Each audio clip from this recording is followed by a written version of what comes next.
Faster than a speeding bullet, more powerful than a locomotive, able to leap tall buildings in a single bound. Look, up in the sky, it's a bird brain. It's a plane. It's iWalter.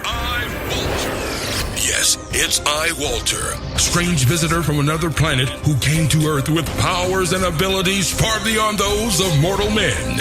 iWalter, who can change the course of mighty rivers, bend ears with his annoying voice, and who disguised as Walter Interrunti, mild-mannered janitor for a great metropolitan newspaper, fights a never-ending battle for truth, nonsense, and the American way. And now, another exciting episode in the adventures of iWalter. Tomorrow, all the things were gone.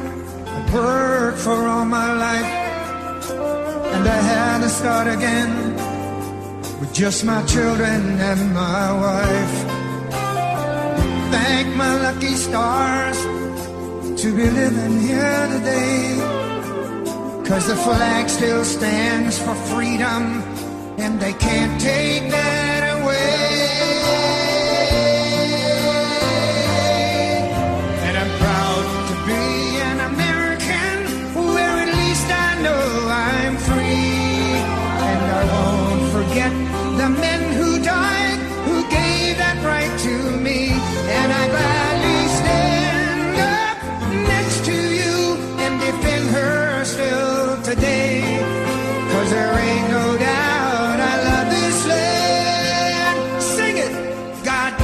the USA.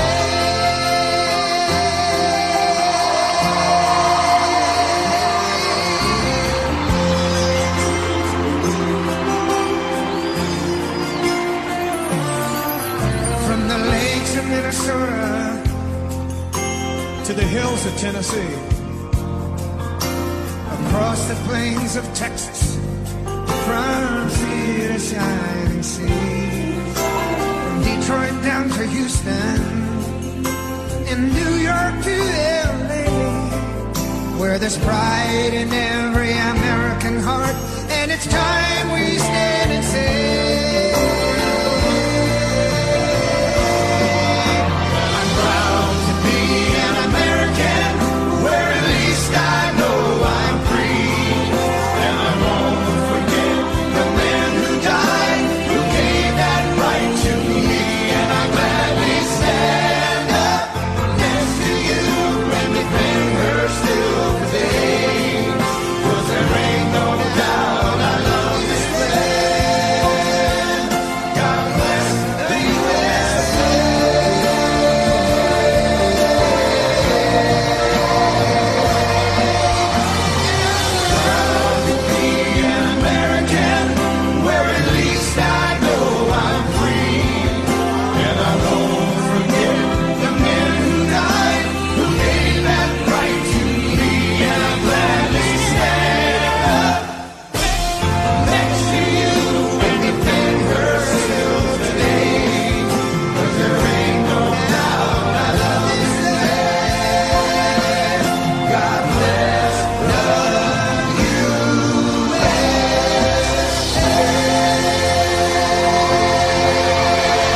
Right. Hey, it's Walter from iWalter.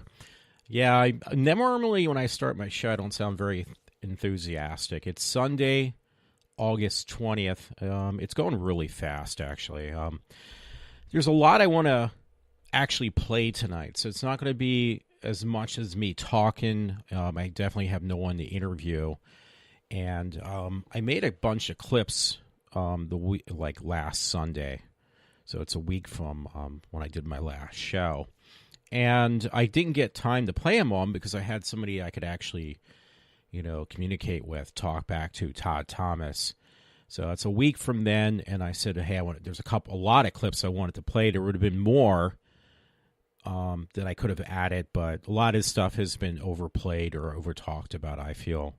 It's important, don't get me wrong, very important stuff to talk about, but I had stuff from the prior week I wanted to play. So I got, like, more sound clips. One was, let me look, because I put these in a certain way. Lee Greenwood was singing Proud to Be an American, and to Trump after the Boston incident in U.S. Now, since then, we've had a lot more, including in Philadelphia, where riots, people vandalizing stuff has just gotten really out of hand. So, and I could find sound clips for that stuff, but right now I have including the one I just played at the beginning of my show, not my intro. I have 12 to go through, so it's going to be pretty much the entire show of displaying these sound clips. I'm very tired, actually, too, because I didn't know, but Friday night, towards the end of the shift, I was told, oh, you're working overtime tonight. It's like, well, you know what? I never signed up. So I told a friend, it's called being drafted. If you can't get enough people for doing what needs to be done at my job, they can force you to work. And that's the first time it's happened to me in almost 15 years. So I am extremely exhausted. I was going to go to this horror fest over the weekend that's taking place now, and I cannot go because I have to work tomorrow as well. So I was going to go today, but I was so burned out because I had to work overnight. And I live on the outskirts, way in the outskirts, I'm going to say now, in King of Prussia area, to travel over to Cherry Hill in Jersey, which, hey, most people say it's only a little over an hour, less than an hour, whatever, how you drive. And it was like, but I have no energy. I have plenty of money now, but I just don't have the energy. And I was completely burned out today. I barely could get out of bed until like 3 o'clock, and I had things that were more important for next week of working like a dog. So, at this point, I'm completely burned out, but I did want to get this stuff done, so I forced myself in the early morning hours of Sunday to make sure I get this show before I have to go back to work again. So, and I really wanted to get through this stuff. Last week with Todd, we used the one called, I titled it, basically people with this sense of entitlement. But since then, I've found a lot more, obviously. I don't think it started out, but there's a lot.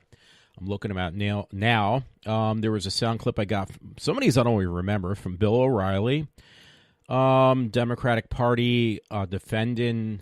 I'm trying to look because I abbreviate this stuff too. Now I can't read it. I have one on Rush talking about victims. That one I actually cut into 2 parts. That was actually from Friday's show. I got one from Donald Trump. I don't know if it's him speaking about something. I can't remember, honestly, because it was over a week ago, and for me, that's a long time anymore with the craziness going on in my life. I have one with an 8-year-old drag queen. It's a sound clip that didn't sound very good. I know when I ripped it, it was just bad quality to begin with. Another one for Bill O'Reilly, from Bill O'Reilly. I already played the one from Sensitive Entitlement. And one titled, I put Fired Engineer. Oh, that's the one from the Google guy. Or as my dad would put, Google's. And then I have one, again, from Rush Limbaugh on something different. And some girl, like a 8-year-old girl or a 12-year-old girl, complaining why she's not allowed to wear spandex and leotards to school. Now, you're saying it's an 8-year-old, but the point is you have to listen to that. I got to kind of give my twist on that. So that's going to be pretty much the whole show. I've said this a million times, and we brought this up, I think, in last week's show with me and Todd, or I had done it off there, or, had talked about it off there. But there's this guy who's really nice we met from Canada. And his name is Butch. And Todd actually did find something. He actually was able in Canada to get some airplay on some of his music. So this guy he's a truck driver, decent looking young guy.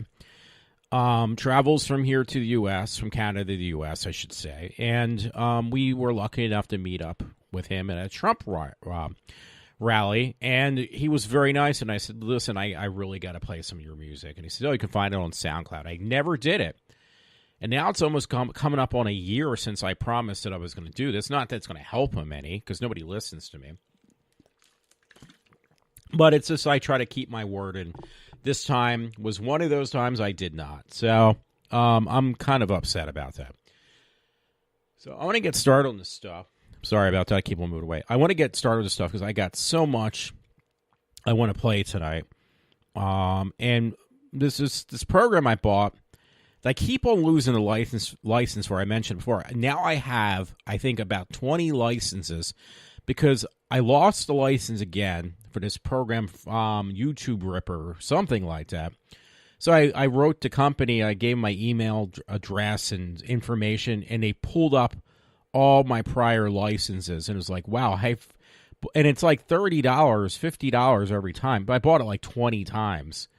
So that gets a little bit expensive. Speaking about expensive, I had to go pay my deductible. I got my car back. I got to give this place a plug, so to speak. And it's called Classic Coachwork in Collegeville. I go to this place because, one, not because they're expensive, because they are, but they do the work so good. When you get your car back, it looks like it just came off the showroom floor as long as you keep up your end of the bargain. Like if you get your car really smashed up, which I have before, once by a deer, and then once by the car being parked and somebody smashing, like literally driving right into the side of the door on my car while I was parked in a parking spot over in Devon. Both times I got the car back, the car looks every time better than the time before. Like it regenerates the car. Like they made a car look better than a car coming off the showroom floor. And they even detailed the inside of the car for some reason, which I was really happy about. So it was worth the $500 deductible, and it was worth claiming it with the insurance company because otherwise I would have been paying I believe $1,600. So, but the car literally looks like I just bought the car again. So I'm going to have more scratches added to it, probably more dings, as long as they're not very big ones, from basically these idiot drivers, which actually today was kind of funny. My father wakes me up at afternoon hours because I'm still asleep, and he said, yeah, I was helping the neighbor cross the street working on his car in our neighborhood on the street, because he parks on the street, but on the side. And, we have this issue now. We got more people. In fact, a guy from Classic Coachwork had said the same thing, where we're getting more people from the city that want to move out to the suburbs because, one, it's cheaper, but two, because it's cheaper, basically. But they bring their bad driving habits. So this one guy said, I used to live in Norristown. He says, now you got to bring a gun just to go through Norristown. And he said, I was born and raised in Norristown. I was born in Norristown.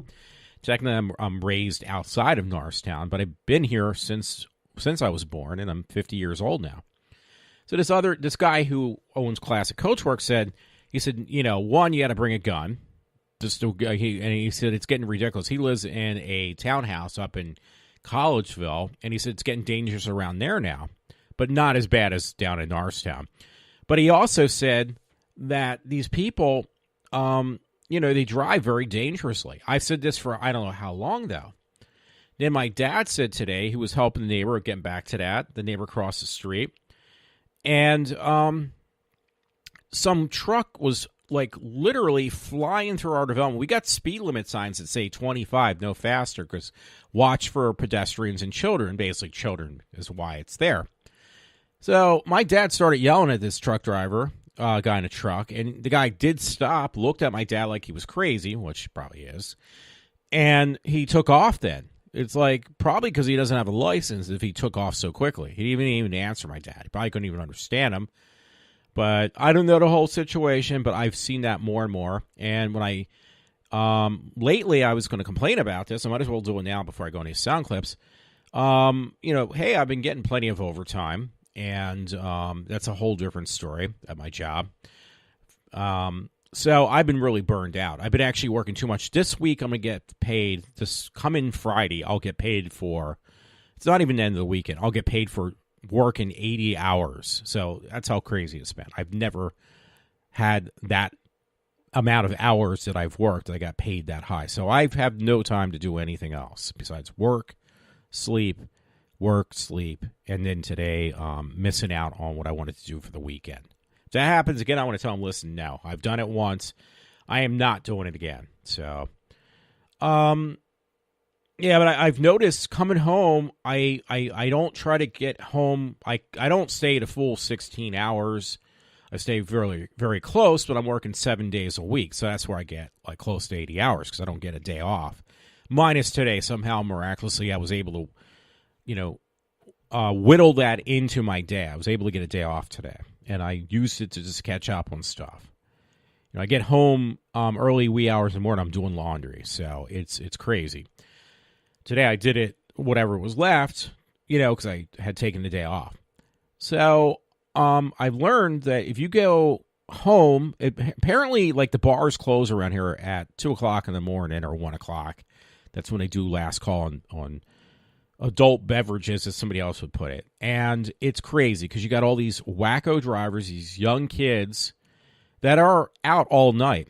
And by the way, there was a story, I think, on, if you're familiar with the area, on 76 going towards, I think, Conchi or something like that, somewhere around there, where this kid was, it was a kid who was determined mentally ill, and his trial came up, but he shot his father while driving in the head. Like, literally shot him gunpoint in a car, driving off the off-skirts, Conchi going 70 towards 76. Shot him in the head. So, yeah, it was a kid.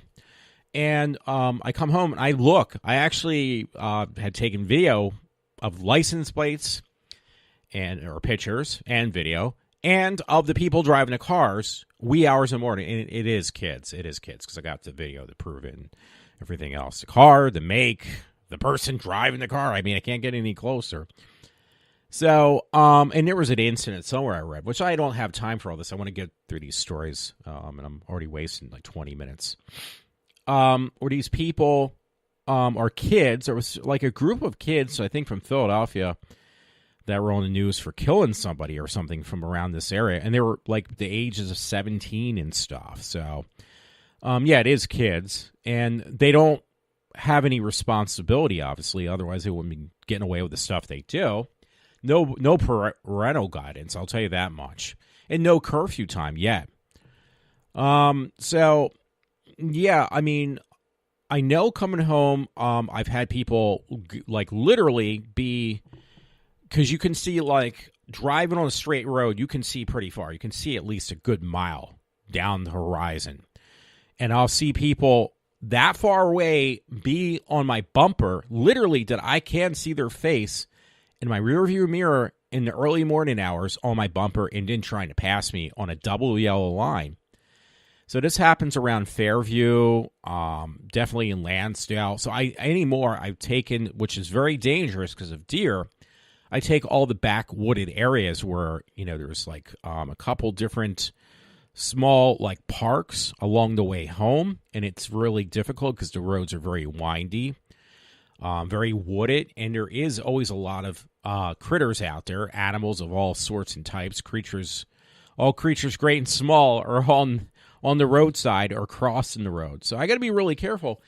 But even last night coming home, or I should say Friday night or Friday morning or Saturday morning, I had the same issue where these critters were on the road, but I had these assholes wee hours in the morning. Well, I got left at 5 o'clock in the morning, but every night I've had an issue with that. So these people don't have jobs, and they used to be out until 1 or 2 in the morning, racing home to, get home before their parents found that they were out all night. But now it's going on until 5, 6, 7 in the morning. They never go home until early in the morning. And then they sleep in until probably when I sleep in, but I sleep in because I'm working, not that I'm coming home from a booty call. So, or, getting plastered. And it's irritating.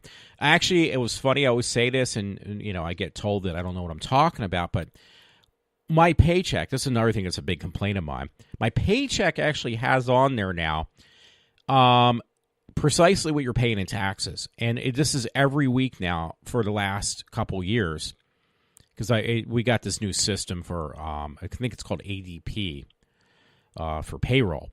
It says exactly what you pay only on taxes. And guess what I pay? 31%. And I make well under $100,000 a year. Now, most people who get charged, or taxed, I should say, 30%, is anyone who makes over close to $150,000 to $200,000 a year. I'm getting taxed every paycheck for the last couple of years lately, 31%, 30%. It's gone, it varies, but it's between 31% and 30%. I'm working a lot of hours, but I'm still not making close to $100,000. I haven't broke, what is that, six figures, whatever you say? I haven't broke $100,000 yet. So how am I paying, a third of my paycheck every week for taxes? Well, I'll tell you why, because I've said this a million times. Now I have proof. I actually took a screenshot. It says, because they give you this pie chart that tells you where your money's going, into your health benefits, to your taxes, and some other things. Sorry about that. And it said, literally this past week, it said 31%. And I'm not even working that I make that kind of money to be paying that type of taxes. I showed it to my parents, and even they said, that's ridiculous. You're paying way too much. It's like, well, maybe you need to claim less. I do. I claim the minimum amount of money, as far as dependents go, like would be zero, and I still get charged an arm and a leg, and I barely break even at the end of the year. That when I get a tax return, people are saying, well, you get that money back in taxes. I barely get a few hundred back at the end of the year. Barely a few hundred. For paying whatever, $25,000 in taxes, I'll get a few hundred back. So what I'm trying to say is, when you have a poverty sanctuary city, as I like to say our state is, where there's not enough people working, they need to get these revenues from other places, and it's from your pocket. And it's just gotten, increasingly bad. And if you increase the population, which they are, to build more homes, and you're going to make them Section 8 houses and homes, and people coming in that are, pre-certified for welfare, well, they're not bringing any money into the state. They're just bringing their bodies, and then they're bringing more bodies in by having children.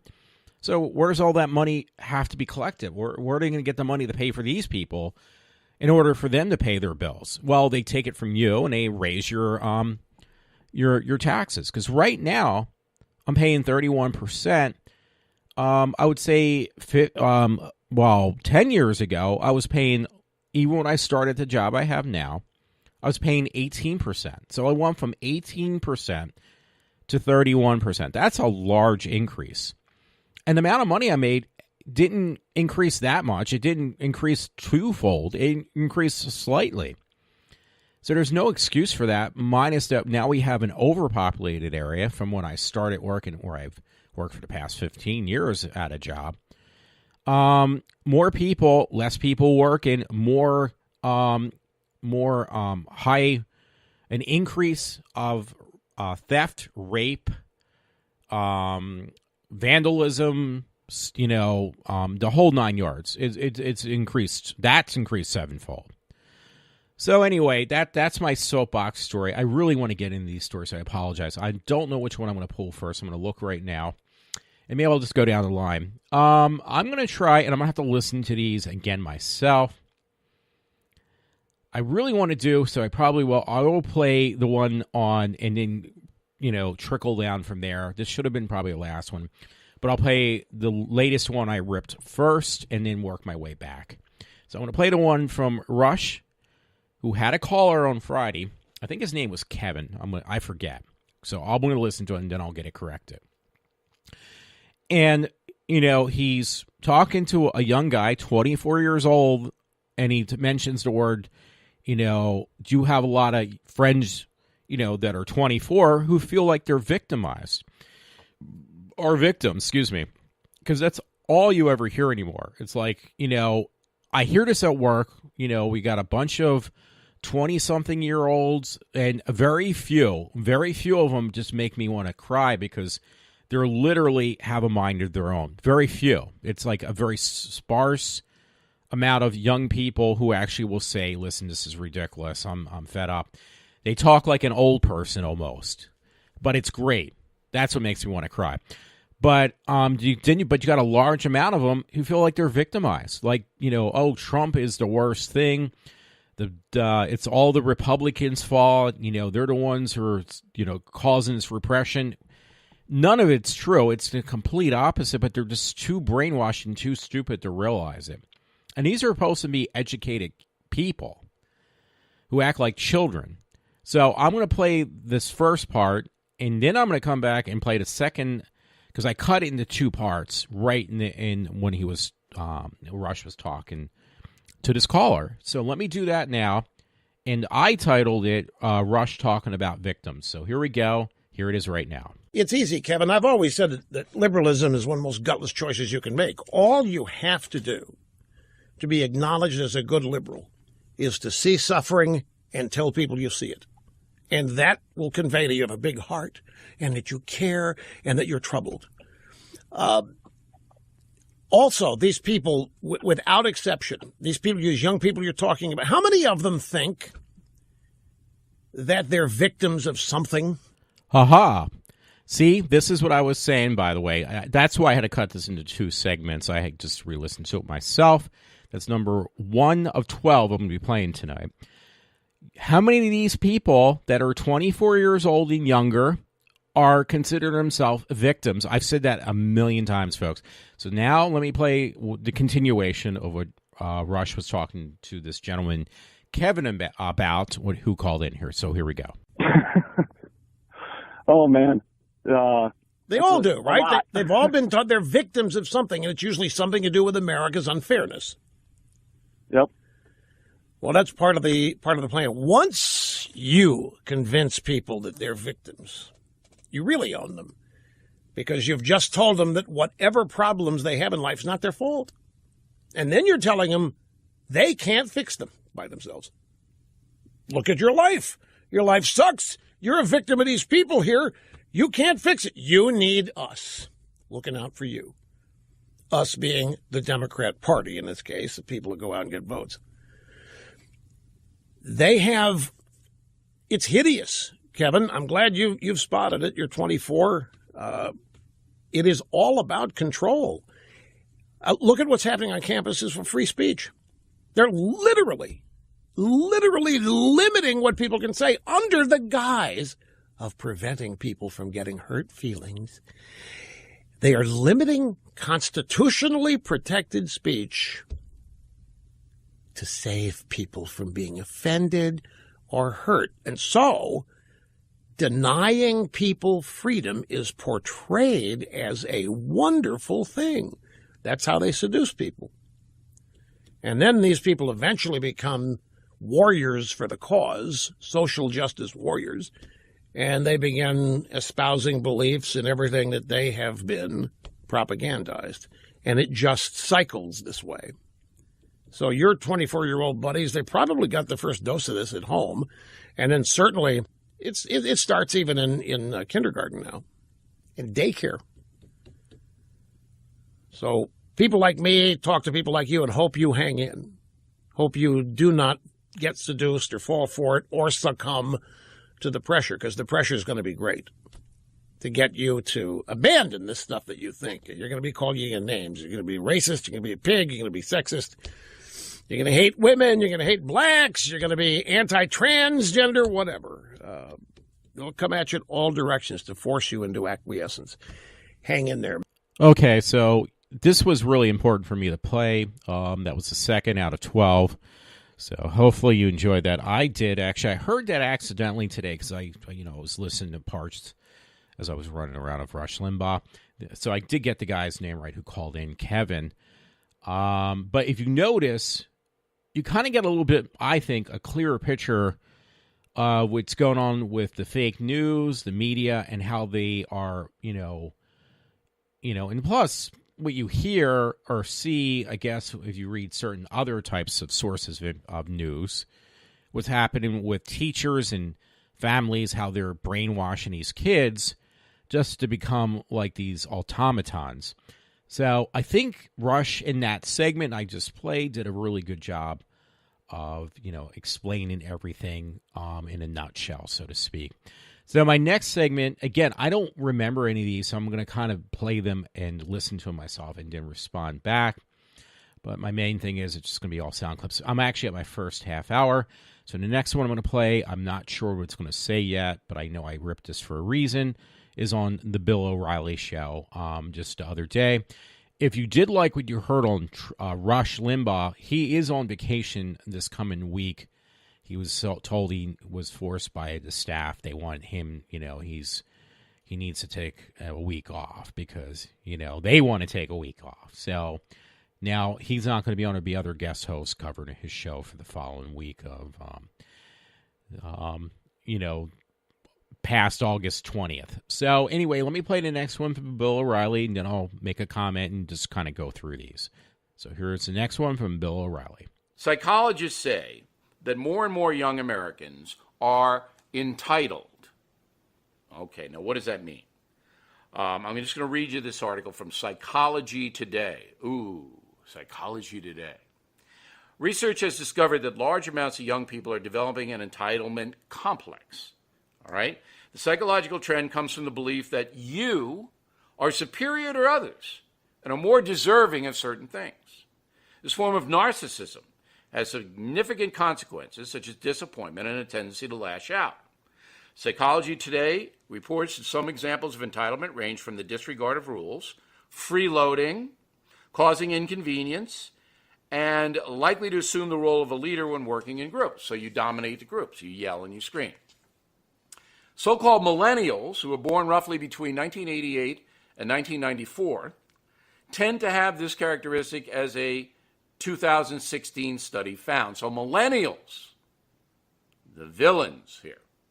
The University of Hampshire found, I think that's Hampshire, England, but it doesn't say New Hampshire. So the University of Hampshire found that youngsters who were studied on issues of entitlement scored 25% higher than people ages 40 to 60 and 50% higher than those over the age of 60 because they're the boomers, the baby boomers, brought up by parents who went through the Depression and World War II. It's what I read about in Old School Life in the Same Lane. Oftentimes, life, health, aging, and social world don't treat us as well as we'd like to be treated. Okay, everybody knows that. Confronting these limitations is especially threatening to an entitled person because it violates their world view of self-superiority. Okay, so you millennials out there. Okay, so that was actually another really good one I had pulled. Sounds familiar, but you know what? I pulled this stuff. Again, I did this over a course of a week, about now, I guess, like 2 weeks ago, so, or something like that. So I kind of forget if I actually put the sound clip up or if I just had ripped it. But Bill O'Reilly, here's another one that is excellent, talking about people, the millennials with this sense of entitlement, which I do see every day in my everyday life with younger people around me, and especially at my job. And like I said, there's like a handful who don't carry that sense of entitlement like most in our society do now. And it just gets enforced by the news by showing all this stuff that's happening in North Carolina, in Philadelphia, in Boston, and other states. And, it is going to lead, I think eventually it will lead to some type of civil war with all this outburst from this younger generation where people are going to finally have enough of this nonsense, of these people doing whatever they want with no discipline or disciplinary actions, that they're going to eventually, people are going to have an uprise against this stuff. And I can see it happen sooner than later, probably. I don't think it's going to last very much longer, because usually when this kind of stuff starts to matriculate, it's going to eventually come to a stop, or it's going to cause some type of riot in a different way. Anyway, let me play the next one, because I'm kind of moving along if I can now, because the next one will be the first 6 out of 12. So the next one, I don't know what it's about again, so I apologize. because I'd done it like about 2 weeks ago, but it was Democratic Party, and I'm not sure what the rest is going to say. So here we go now, my next soundbite. Again, this is going to be all clips tonight of different shows and less of me talking, I thought, but it's a little bit of both, so it's going to make it a little longer. Here we go. Next sound clip. When you think about racial equality and civil rights, which political party comes to mind? The Republicans or the Democrats? Most people would probably say the Democrats, but this answer is incorrect. Since its founding in 1829, the Democratic Party has fought against every major civil rights initiative and has a long history of discrimination. The Democratic Party defended slavery, started the Civil War, opposed Reconstruction, founded the Ku Klux Klan, imposed segregation, perpetrated lynchings, and fought against the Civil Rights Acts of the 1950s and 1960s. In contrast, the Republican Party was founded in 1854 as an anti-slavery party.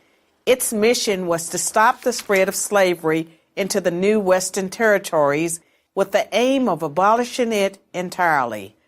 This effort, however, was dealt a major blow by the Supreme Court in the 1857 case Dred Scott versus Sandford. The court ruled that slaves aren't citizens, they're property.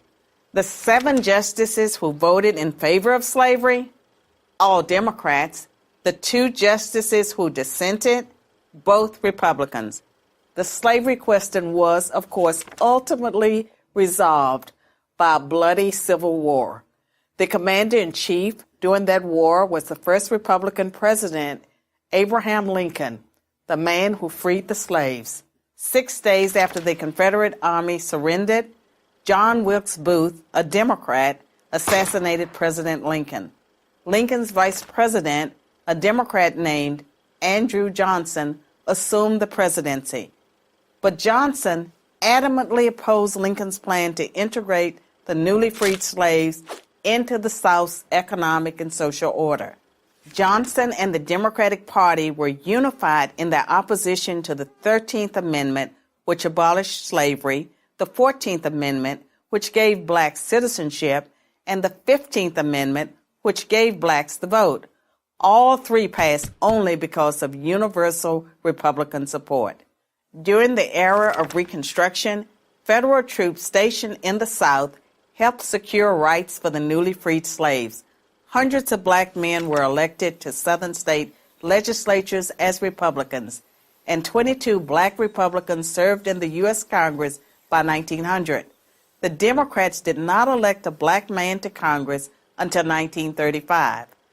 But after Reconstruction ended, when the federal troops went home, Democrats roared back into power in the South. They quickly reestablished white supremacy across the region with measures like black codes, laws that restricted the ability of blacks to own property and run businesses, and they imposed poll taxes and literacy tests used to subvert black citizens' right to vote. And how was all of this enforced? By terror, much of it instigated by the Ku Klux Klan, founded by a Democrat, Nathan Bedford Forrest.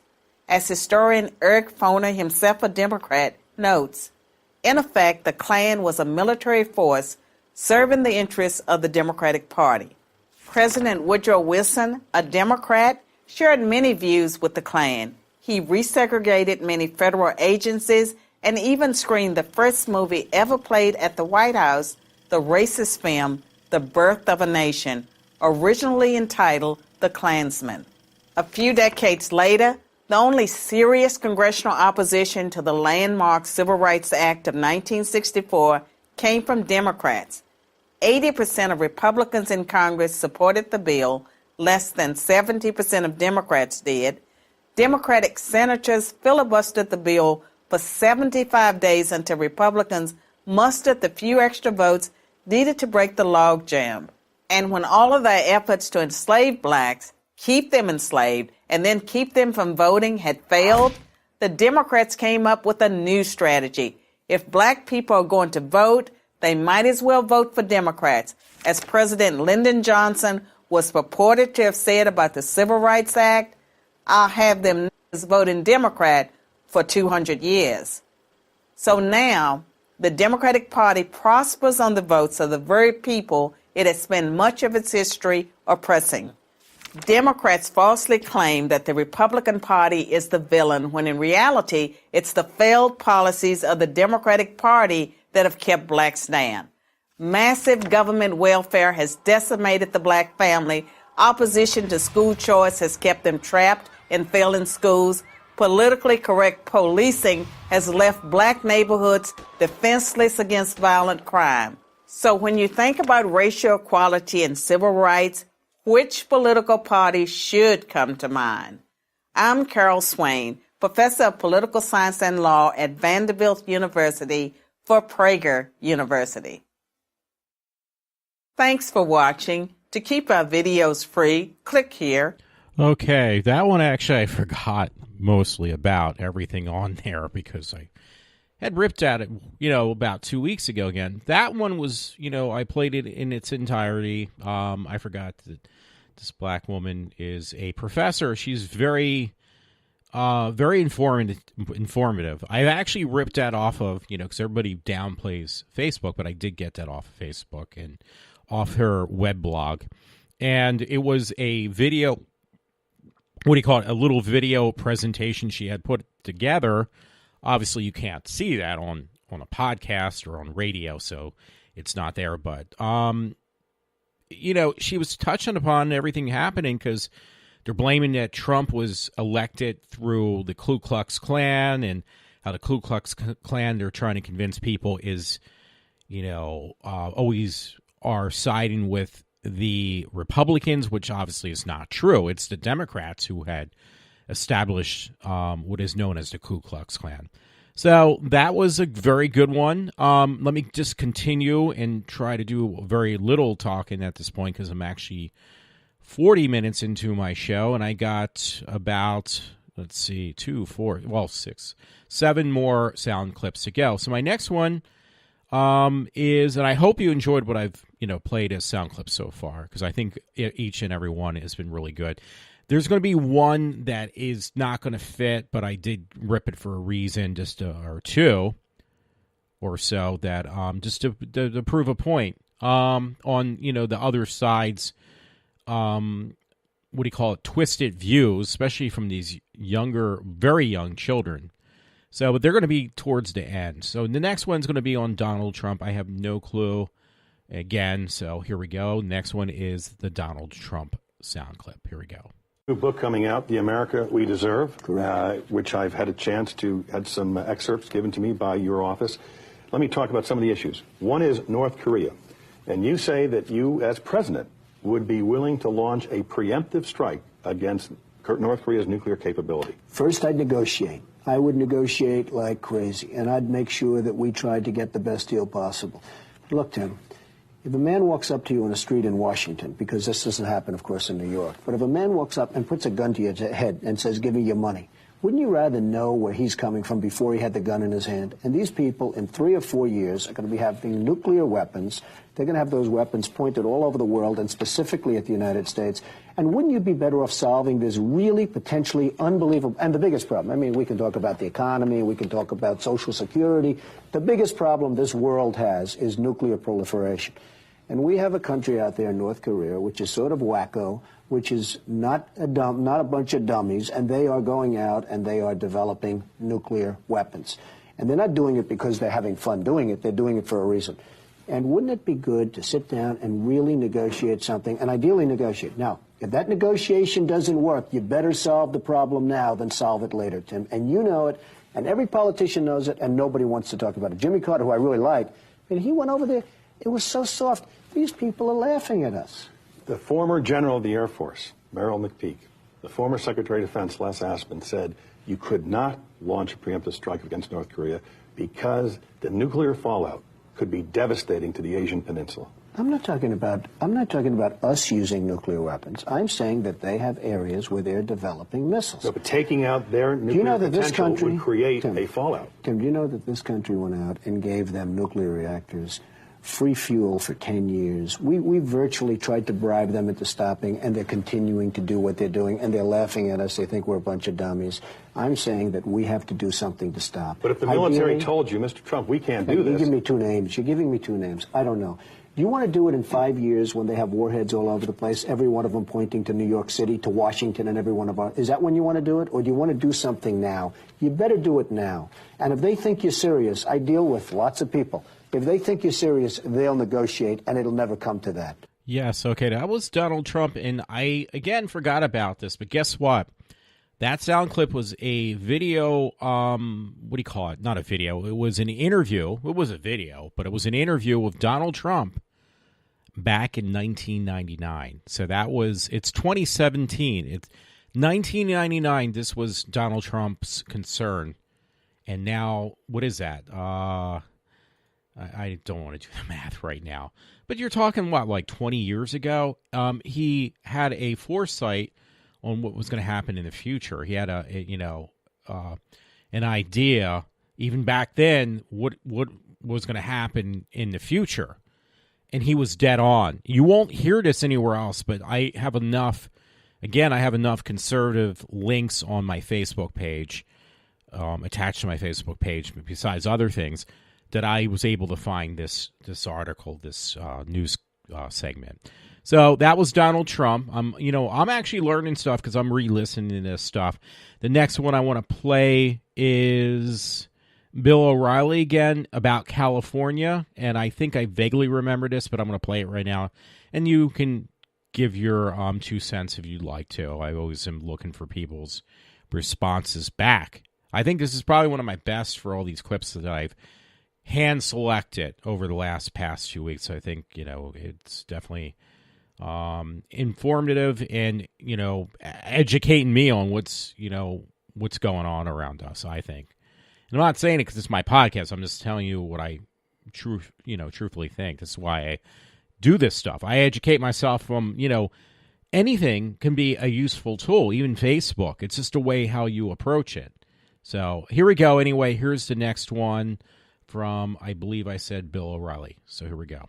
All right, let's get back to the No Spin News. California may secede from the Union. Listen to the applause. I love California, but I don't know how it got so screwed up. We're going to find out. Also, they have a Senate Bill 5-4. It's called SB 54, which would make the entire state a sanctuary state. And the official thing is SB 54 would repeal existing law which requires the police to notify U.S. Immigration and Customs Enforcement, ICE, when there's reason to believe that a person arrested for a violation of specific controlled substance provisions may be an alien, and that's drugs. So they basically saying, look, California's saying we don't want to have anything to do with the federal government. We don't care if illegal aliens commit crimes. We'll handle them the way we always handle them, which is basically letting them out, let them do what they want. I want to bring in my pal, Ruben Navarrete. He's a syndicated columnist, San Diego-based guy. Ruben, you think the SB 54, it's already passed the Senate, but they're crazy people. Will it pass the California Assembly? It will, Bill. It will pass the Assembly. It will go to Governor Brown's desk. And the question mark is whether or not Governor Brown will sign it as is currently written. He said 2 days ago on Meet the Press that he's not sure he will. He thinks it needs to be changed. Okay, because if he does sign it, then pretty much all federal aid is going to stop to California, in my opinion. That's the price that the state will pay for basically defying federal law. You agree with that? That's right. About $18 million in federal law enforcement dollars will not make its way to California. That's not why Jerry Brown is hesitant about it. He's scared. He doesn't want the Democratic Party, he himself and the people around him, to be tagged as soft on illegal immigration. So he's trying to have it both ways, like a lot of Democrats do on immigration. Boy, it'd be interesting. If he vetoes that, I'll have a lot of respect for Jerry Brown, because federal law, you don't like the law, change the law, okay? But you just can't have anarchy in states saying, you know what, we're not obeying it. That's what happened before the Civil War. That's why we fought the Civil War between the states. All right, now there's another movement, Cal Exit, for California to leave the Union, and they're trying to get a bunch of signatures. They need about 600,000 signatures to put this on the ballot, I guess. Where is this, New Ruben? A lot less serious than the first issue. Not going to get very All right, you're breaking up a little bit. So you said it's not a lot less serious. The Cal exit's not going to happen, right? Happen. It's anti-Trump. 100% anti-Trump. If Trump hadn't won the election, we wouldn't be talking about this. It's a symbolic gesture by some left-wingers here in California. Okay. We're having a little trouble with your Skype. Our first Skype was good, but the second one, I just want to reiterate what Ruben said. He said this is a lot less serious than the SB 54. This is an anti-Trump play. They hate Trump in California, and they're trying to embarrass him by saying we want to leave the union. Whereas many, many people throughout the country would say, bye-bye, because, and this is but this is a serious thing. I love California. You're a San Diego guy. It's a beautiful state. It's a diverse state. You get everything you want in the world in California. It's the land of opportunity. People go there to build good lives. Why has it been so corrupted by far-left politics, Ruben? Because of the power of public sector unions, in part, the fact that they own and control the Democratic Party, the fact that Republicans have done crazy and clumsy things on immigration in the past, have scared off Latinos and put us into the Democratic camp. And the Democrats take full advantage of that to take care of their buddies in organized labor. And the public employee unions have really bankrupted the state. All right. That's a good analysis. And Ruben, you're an honest man, and we really appreciate you coming on today from the Golden State. All right. Hey, there was another really excellent, little clip that I pulled from Bill O'Reilly's show that you actually can get on. It's an internet thing now. Bill O'Reilly was fired from, I believe, Fox, so he no longer has, he's not working for anybody else. He's, his own boss. But he gets really good segments on, very good guests that call in or Skype him. He's got his own podcast he does Monday through Thursday. It's definitely something I would check into if I was you, if you're interested in stuff like this. Again, it was one I forgot about, but, I kind of vaguely remembered part of what he was going to mention when I saw California. And yes, here we go. It's what I mentioned earlier about, we're getting close to having another civil war, unfortunately, but I totally forgot about the one out in California, that all this is, around the fact that we elected, I should say, the first president that, that was neither a Democrat or a Republican, doesn't fit either party, and they're both in an uproar. So, and California wants to become a sanctuary state and allow this sanctuary things become not a sanctuary city, but a sanctuary state, and want to segregate from the rest of the country because of that, or separate, I should say. And then you have the stuff going on in the South as well. So we got, separations of states, which is actually, I'm sure that ISIS has got to be happy about this. Like, we're fighting amongst each other right now. And it's just because so many people are so brainwashed, they really don't know how or what to think. So that was the Bill O'Reilly one. I am whittling, I'm getting down towards the end. I think right now I'm going to count how many I have left. 2 are going to be much worse on the sound quality. These were direct rips from Facebook. All of them were, but those especially are going to be pretty bad. Well, actually, no. The one from Rush is right from his website, and the other ones from Bill are from his webpage as well. So 2 are not going to be that great. But it looks like I got another one from Rush. And actually I got 2 from Rush. 2 segments from Rush on the Google man who got fired, the engineer. And then there's 2 more after that, and I think that should be everything.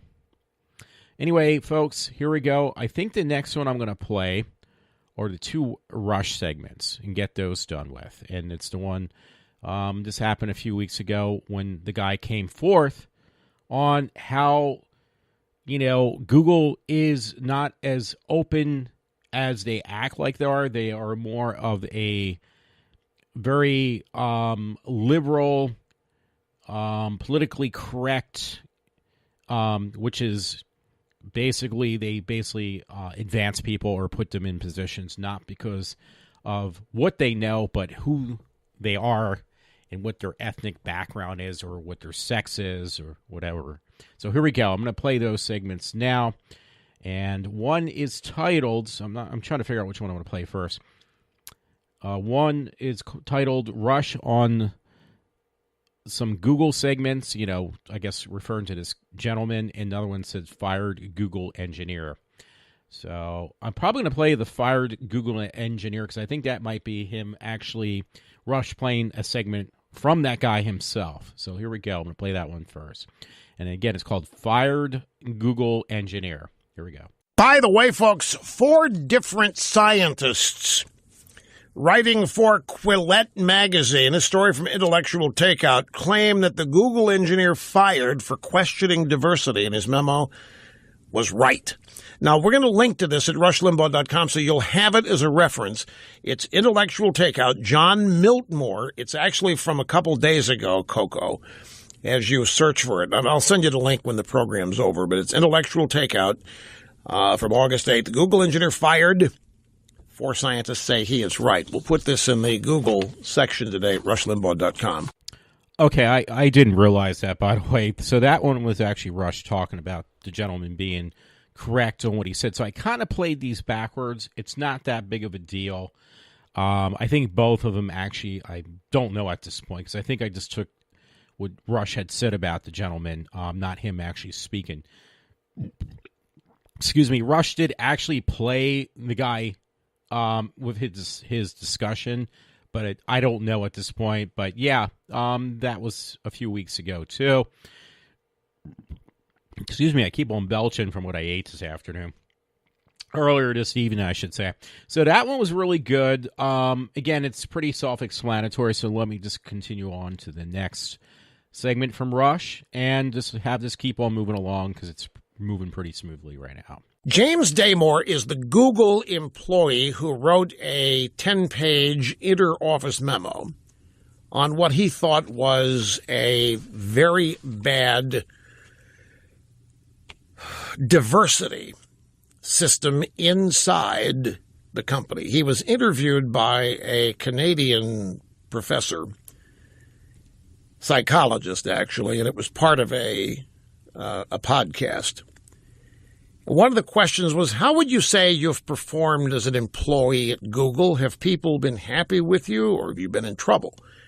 And Damore said, no, I got promoted twice. My last review was the highest possible, superb. That's the top few percentile. So it definitely, my firing wasn't based on performance.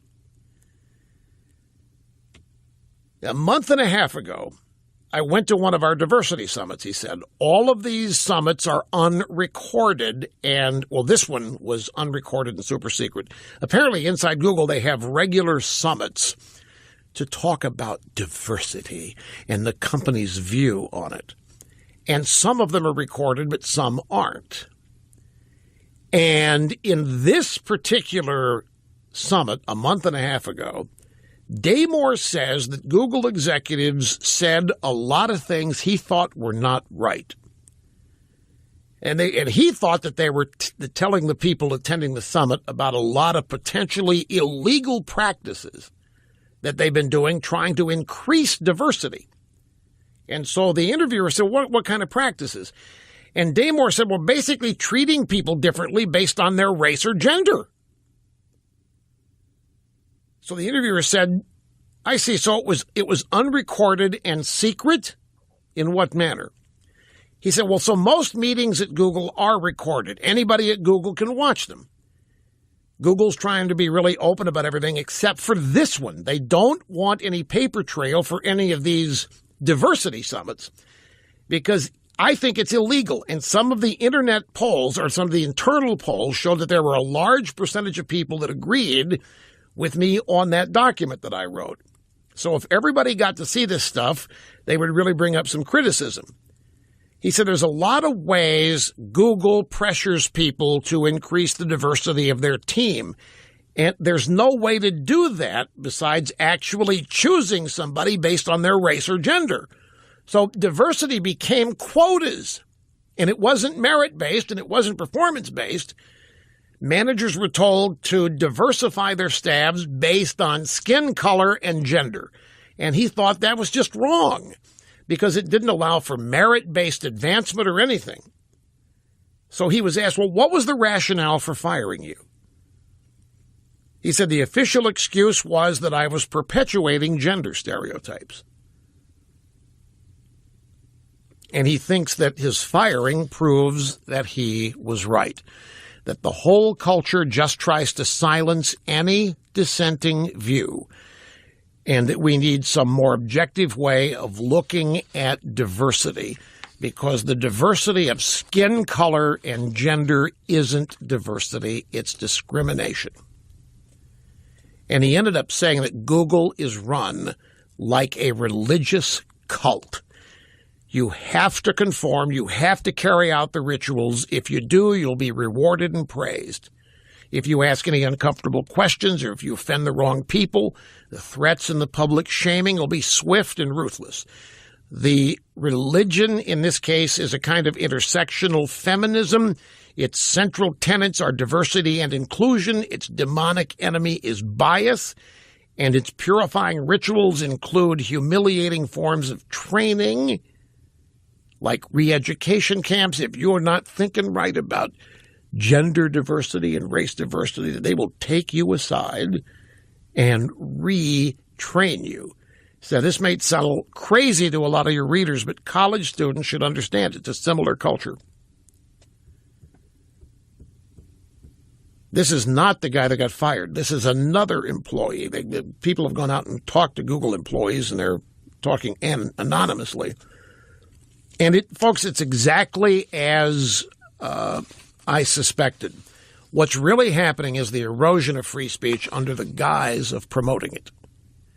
What's really happening is the erosion of diversity under the guise of promoting it. Freedom is being killed off by virtue of censorship that is designed to be helpful and to prevent people from being hurt or offended. And it's being done purposely. It's seductively, purposely done to get people to willingly sacrifice and concede their liberty and freedom for some so-called common good.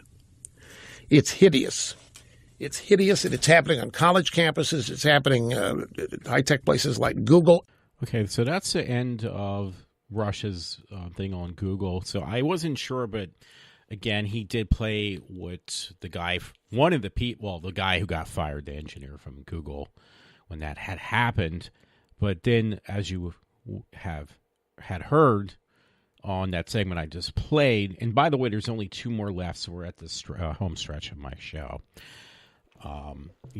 There's other people now who are coming forth and, anonymously and speaking out about what's going on with Google. So that's pretty scary, but in a lot of ways, I have the exact same thing happening where I work, where there's situations going on presently where I work where the same or actually less harmful situation that I might have, created at work has became a major issue.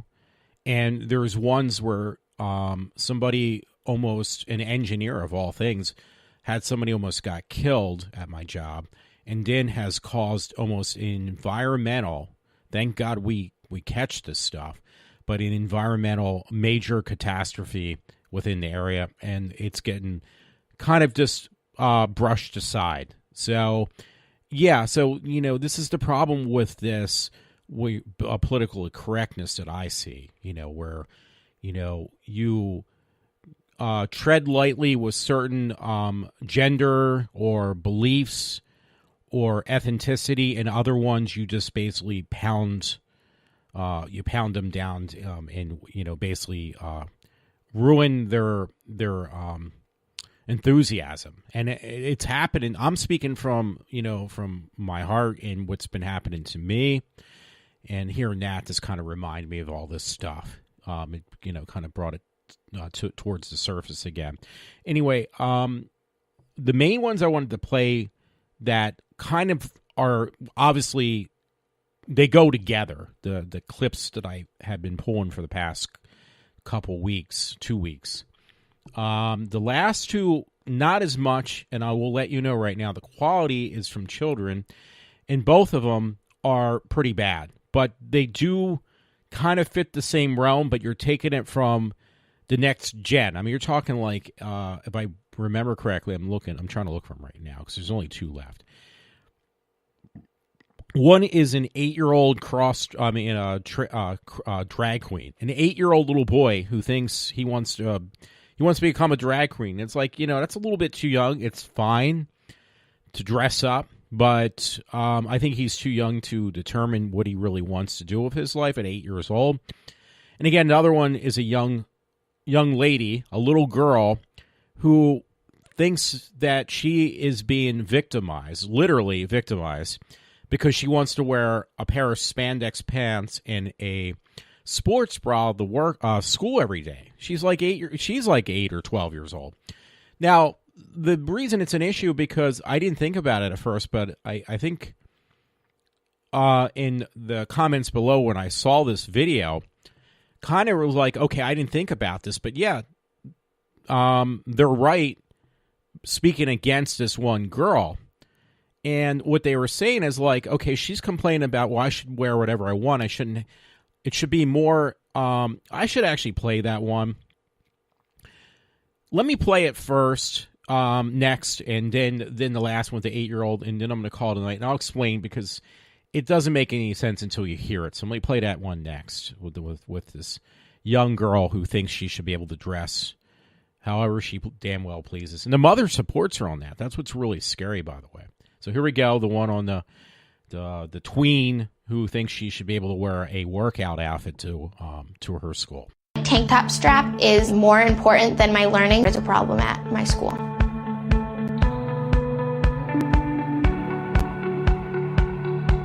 I can't wear these to school. I love this dress, but it's only 1 finger wide, so I can't wear that to school.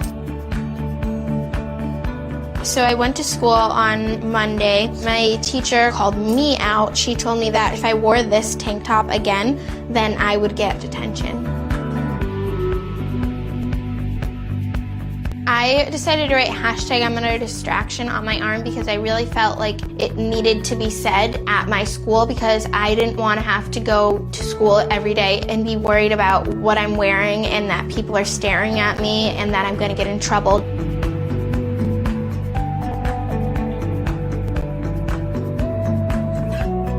School is a place for learning. It shouldn't be a place where kids are worried about feeling shame for what they look like. Girls should know that they are not distractions, and they shouldn't be worried about what they're wearing to school.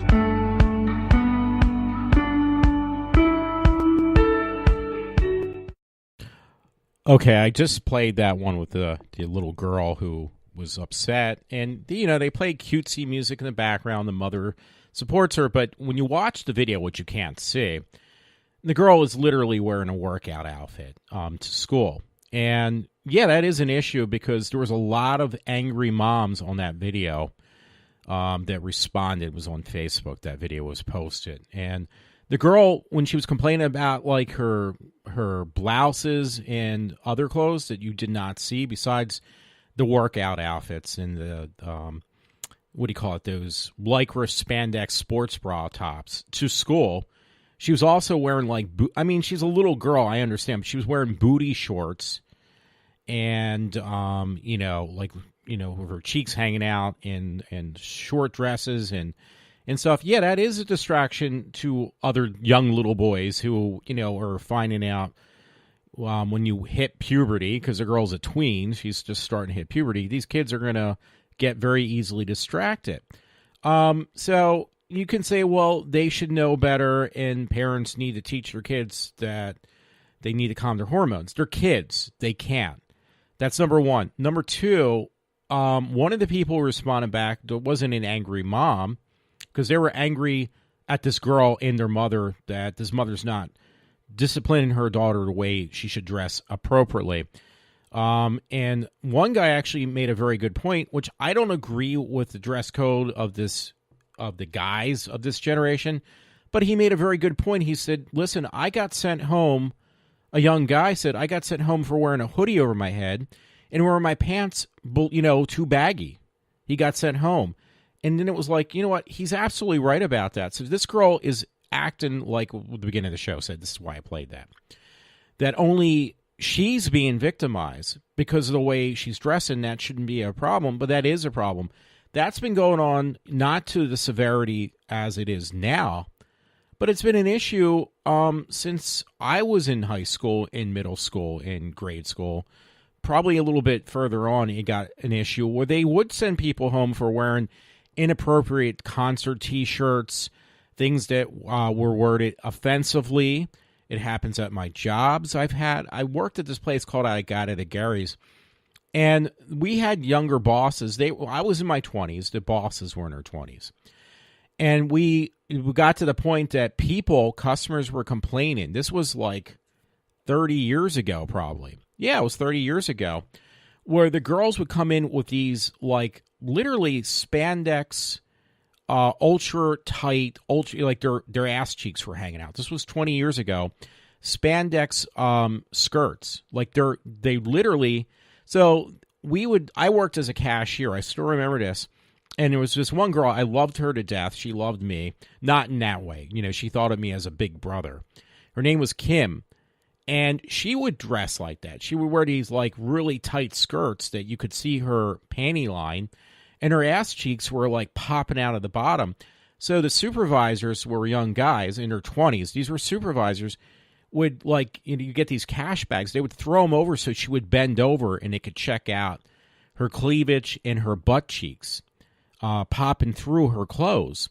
So it got to the point that people at our place of work, or the customers, I should say, would complain enough that Gary himself came over and said, listen, you need to stop this stuff. You need to put a dress code down. These girls can't come in half-dressed. And I remember that. And he did put a dress code in. So this young lady who thinks she is being singled out, that I can dress and I'm not a distraction. This has been going on for years. It's just gotten progressively worse now. Yeah, the short skirt where the girls would come in and their cheeks were hanging out of the bottom, and they were lycra spandex back then, so it basically didn't hide anything. I mean, everything was showing, and it fit to their body like a super tight wetsuit, and it pissed off a lot of customers. It really pissed off a lot of customers, and they were told they did send our cashiers home for dressing like that. So, saying that, and what happened, I know this was an issue where kids, I've heard this for years, would dress in certain public schools in designer clothes, and it was an issue. And what they did was, okay, we're going to put an end to this. Everybody's going to wear a uniform, even in a public school, not just private schools. But that's even why in private schools, which you get a better education, and it's part of it is because they are more inclined to teach you more in private schools. I have a friend, Matt Torrance, who went to a private school, and his sister, and they had to wear uniforms. But the other reason is because they don't have any distractions. They wear uniforms, so they're going to be more focused on learning. So saying that young lady who says, oh, I'm not a distraction on what I wear, that's not fair, I should dress how I like to, is not a new issue. It's just become worse now because these girls now, even where I work, where there's grown women who just dress like they're going to work out. And they get offended if you're not the right person looking at them. And, they feel like they're being victimized. But at a school, yeah, that is a distraction. There is no ifs, ands, and buts. That's a clear-cut case. It's been going on for the last 30 years, and if not longer. It's just gotten progressively worse the way they dress. I don't care if this little girl is a 2x4, meaning that she's flat-chested and has no butt, but she's still enhancing her puberty to other little boys and other girls who are going to feel, it's going to make them feel like, ashamed about themselves. So, yeah, you are distracting everyone. So, anyway, I just want to get this show done because it is a little over an hour, not by much, which is fine. But I have the one, it's kind of humorous. The audio level is pretty bad on this 8-year-old kid who thinks he knows what's going on with himself. He's 8 years old. I mean, hey, it's great if the kid found himself, but I really doubt it. And that's another thing I have an issue with, is not only with, I love drag queens in the sense of not that I want to marry one, but I have fun with these guys who dress up like drag queens, but these are adults. A little kid doesn't know better. They're still kind of finding themselves.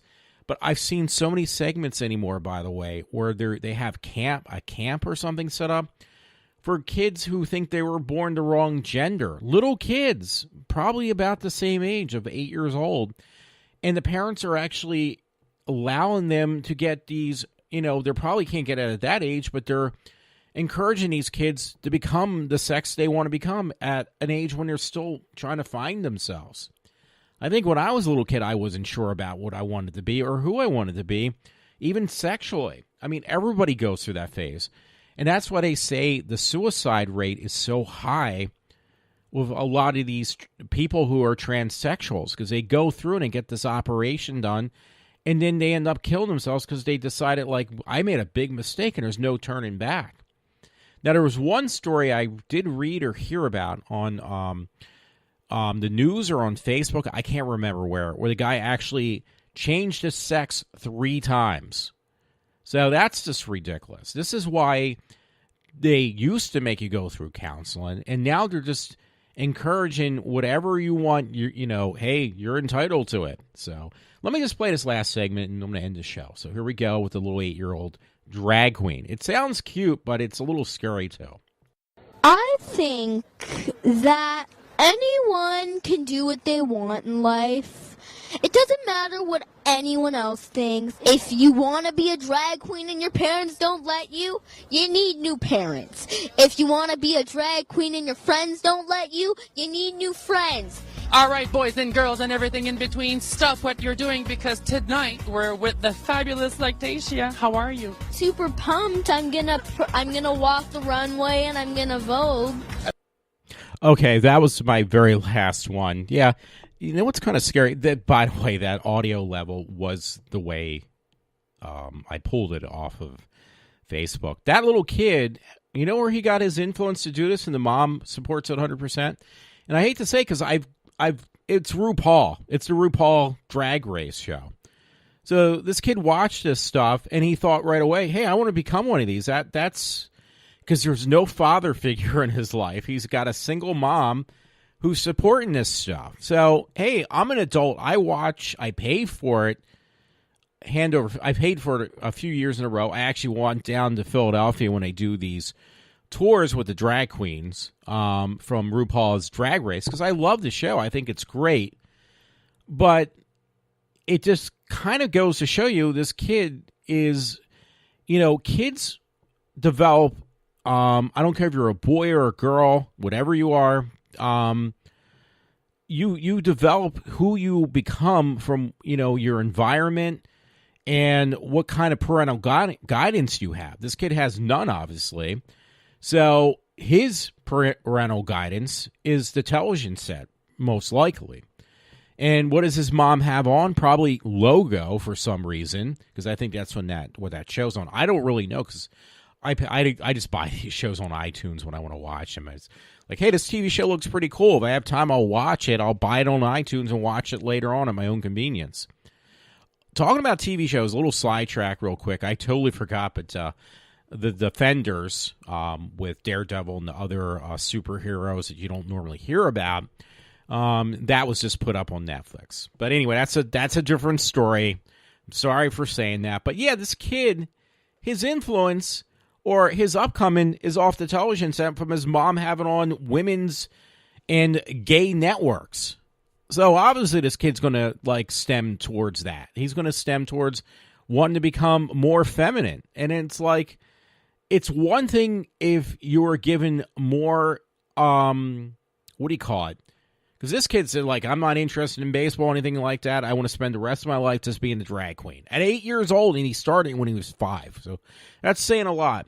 But, you know, I would give more of an open-minded answer if this kid had more parental guidance from a mother and a father, and what I like to consider a nuclear setup, you know, with a family surroundings, not something where it's just a mom or a single mom, or, you know, basically being glued to the cable network, and whatever she puts on, this kid is going to be brainwashed to believe, and that's what he should become. And I think that's what actually happened to this kid. And that was a little boy. When I saw the video, I thought it was one of those little, what do you call it? Those little tiara girls, you know, the ones where they have that thing with the moms who are pushing the little girls at 5 years old to become runway models and stuff. I thought it was one of those kind of, because they look all the same. Kids look pretty much, you can't tell the sex between a child until they start to really hit puberty. You know, a boy and a girl can look exactly alike. You can dress them. You can dress a girl as a boy. You can dress a boy as a girl, and you won't tell the difference until they actually their voices start to develop, and, you know, they start to develop their other sexual traits. But up to that point, these kids are, you know, are lumps of clay. And when you don't have anybody to mold these kids and help them make a proper decision, and it's one-sided, yeah, they're going to end up being that one-sided issue. Anyway, I've taken this far enough. It's almost an hour and a half in. This is Walter from iWalter. I hope you enjoyed all my segments tonight that I played. I thought they were really good. I finally got them done on at least that. The thing with Butch, which I've been promising for the last 11 months or 10 months, that's a different story, but I eventually do want to get around to that. That is actually, we are heading up towards the end of the year almost. It's August, so we got, what is it, September, October, November, December. There's only 4 more months left in this year, folks. 4 or 5, 4 months. It's going too quickly. That's another thing. I will leave it go. If you're interested in more classic literature, like George Orwell, 1984 has been playing in New York. The play of 1984 has been playing for the last couple of months, and I only got 2 more months left, a few weeks until the play is done. Olivia Wilde is actually in the play. I've heard nothing but pretty good about the play, and I wanted to go see it before it ends its run in New York, because that'll be the end of it. So anyway, that was one thing I'm going to look forward to. Unfortunately, I do have my work schedule. I had concerts that I bought tickets previously that are coming up. One actually got pushed back. I actually did get a ticket to Katy Perry. She was supposed to be playing in the next few weeks. She pushed her concert tour dates back by a whole month. So now it's not until September, I think October. And then I have Lady Gaga, which I bought tickets. Both were Philly concerts. Anyway, folks, I just babbled on a little longer. I apologize. Thanks for listening to me. This is Walter from iWalter, and have a good one. I am signing off for now.